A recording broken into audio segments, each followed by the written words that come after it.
You like that? That's Mahler, First Symphony, performed by the new Philharmonic at the Mackinac Theater. It is DuPage County's only professional orchestra, and some might say, well, barely, but a lot of people I'm sure who are fans are breathing a sigh of relief.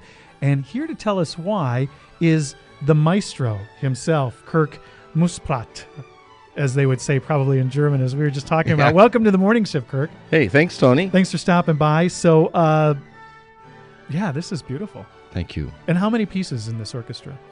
That night we had about 85 people. It's a fantastic group of giggers from all over the city, and they can play anything, as you can hear. Yeah. So we had a little chamber quartet in Parapluie. You're probably familiar with the players. Mm-hmm. And afterward, one of them pulled me aside and said, you know, we're kind of lucky we get to play this music, and there are orchestras that exist around the country, small cities, but there are a lot of challenges, and one of the challenges is pretty close here to home, and that is the one that you conduct, and their challenges stem from a renovation of the Mac, right?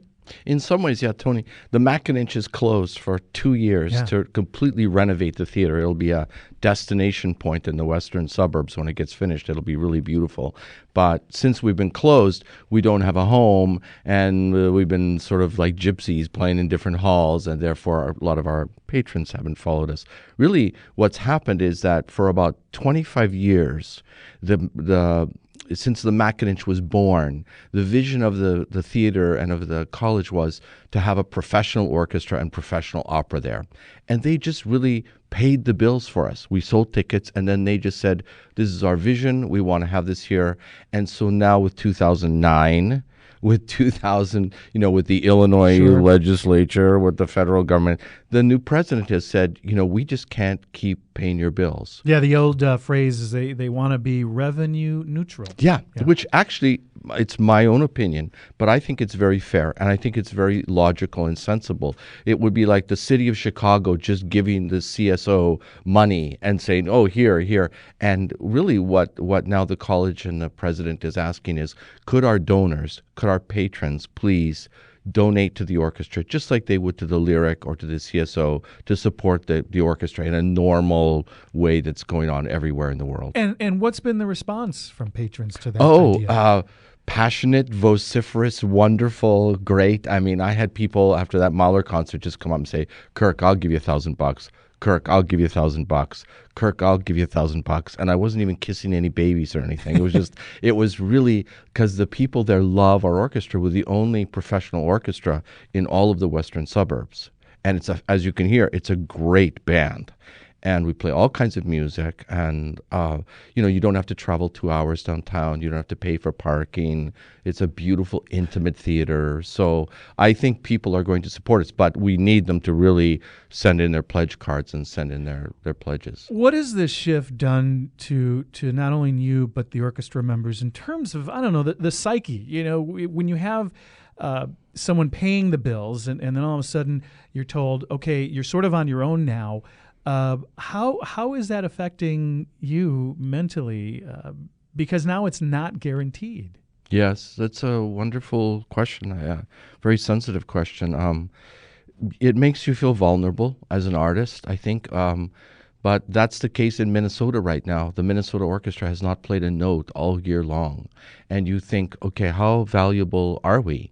And apropos of your question just before this, how are our patrons responding? Yeah. It's a question, well, do you want to just pay your $30 for your ticket, which is great? Or will you give us $500 or $1,000? I had a lady just the other day say to me, Kirk, I've lost my job, but I will find a way to give you $500 because I absolutely love you guys. And there is a real personal connection between this orchestra and our patrons and that neighborhood of the western suburbs. And the hall. The hall has a lot to do with it. It's a beautiful, intimate hall. We have things like cookies with Kirk after the concert. You're smiling, which is great.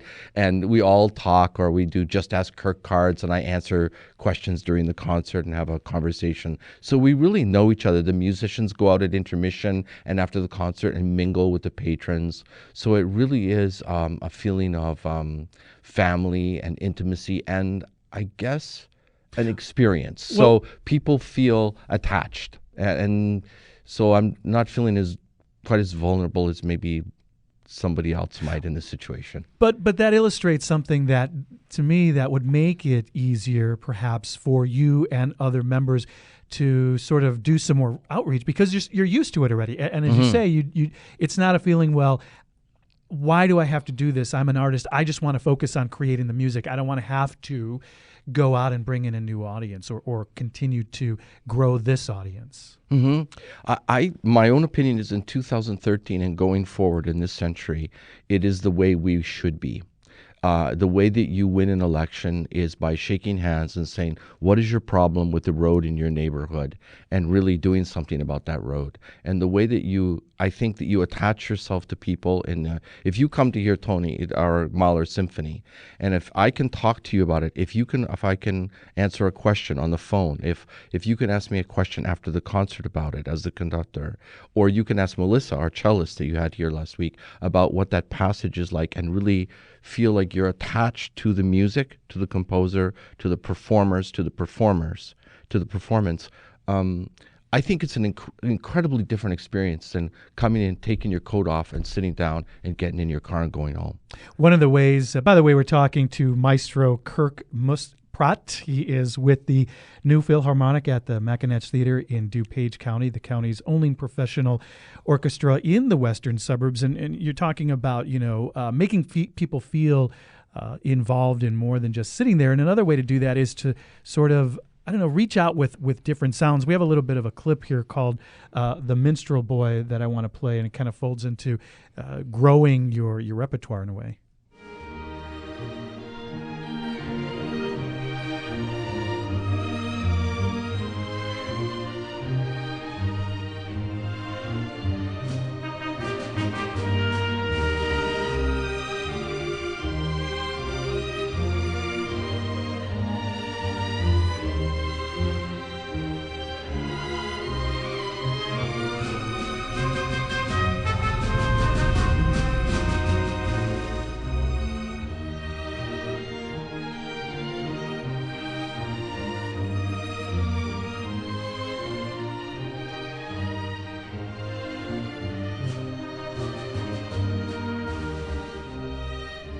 That's a piece called The Minstrel Boy, the original by Leroy Anderson. That's from the New Philharmonic's Celtic Concert. And just an example, Maestro, of, I guess, what you continually need to do to keep not only your present audience, but as you reach out to a new audience, interested in this thing that people call classical music. All kinds of music. I mean, on New Year's Eve, yes, we'll play a Viennese waltz, but on the last concert, I showed a Three Stooges clip. And things like that. And you're laughing, and that's good. I want people to have there's all kinds of music. And, of course, we want to play Beethoven. But I think that John Williams is a great genius. I love his music. Or Leroy Anderson, just something like that. And we don't have to be snobs about music. I don't think. We can play all different kinds of music for all different ages. And I think the trick is actually to listen to your audience. When they say, I love that mixture of repertoire, Kirk, or this is what we want, this is what you should be doing. You should be listening to your audience. I think one of the things that scares people about classical music is they feel that it's beyond their understanding. Is that something you run into, and how do you address that as a conductor? I try to address it all the time, Tony. I do things like, first of all, I'll do what we call a boot camp, where, like for the Mahler Symphony, I just took the piece apart. I talked about what Mahler was going through at this point in his life, what was the genesis of the symphony, what are the themes in the piece, what do they mean, how they gel together in the piece. And afterwards, I would say that people said that they enjoyed the boot camp, just taking the piece apart and having a conversation almost with the audience. That they enjoyed it the very most on the whole concert, that they feel like they learned something when they come to the concert without it being didactic or dry. In fact, the last time I did one, I just did one a few weeks ago in Northwest Indiana, and somebody in the first row just said, "What does that mean, Kirk?" And that's what I want. I want somebody who just, and actually what it is a poor man's version of what the CSO does with Beyond the Score. which they do a magnificent job of. But I just don't have all those thousands of dollars and all that production crew. So I just take the pieces apart. Or Tony, if you come to a concert, you put your Just Ask Kirk thing in the violin case. I pick it up in intermission and I say, Tony wants to know the difference between a violin and a viola. Or he wants to know, why was Verdi a revolutionary? I always did want to know the difference between a violin and a Okay, viola. I'll tell you after we're off air. Kirk, as you're in your living room at night staring out at the lake or walking down the lake by yourself, anywhere by yourself, honestly, what are your thoughts about the future of this Philharmonic as it faces these challenges? I'm a worried dad, of course. I'm just worried because we don't know. If somebody told me, Kirk, you have $200,000 right now, then I can stop worrying and just, But we don't know that. It'll be the pledges that people send in the next month or so, and those pledges will be for the next 3 years. So if Tony gives us $500, we'll ask him to give us $500 for the next 3 years, and we'll know where we stand. We know, can we put on Mahler symphonies? Can we put on Puccini operas? Or do we have to have a guy with a banjo and me sitting there, waving his stick or something? Well, good luck with the efforts. Kirk Muspratt is the artistic director and music director of the new Philharmonic at the Mackinac Arts Center at the College of DuPage. He's also the music director and conductor of the Northwest Indiana Symphony Orchestra and South Shore Summer Music Festival in Munster, Indiana. The new Philharmonic is hoping to raise upwards of about $200,000 by the end of March. For more information, go to atthemac.org. Kirk, thanks for coming in this morning. Tony, thank you to you, and be easy.